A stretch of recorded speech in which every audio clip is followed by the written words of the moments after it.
ஓம் ஸ்ரீ குருப்யோ நமஹ. ஹரிஹி ஓம். பகவத்கீதா. இன்றைக்கி குவிஸ் நம்பர் 42. இது 9th சாப்டரில் கடைசி quiz. For the slokas 31 to 35.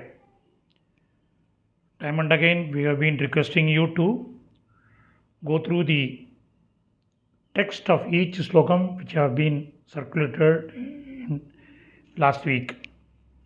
So அந்த டெக்ஸ்ட்டை குயிஸ் அட்டன் பண்ணுறதுக்கு முன்னாடி ஒரு வாட்டி எடுத்து படித்து பாருங்கோ, கோத்ரூ பண்ணுங்கோ.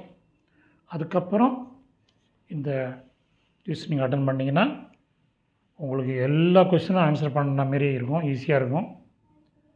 You can get 100 out of 100. தன்யவாதக. ராம் ராம்.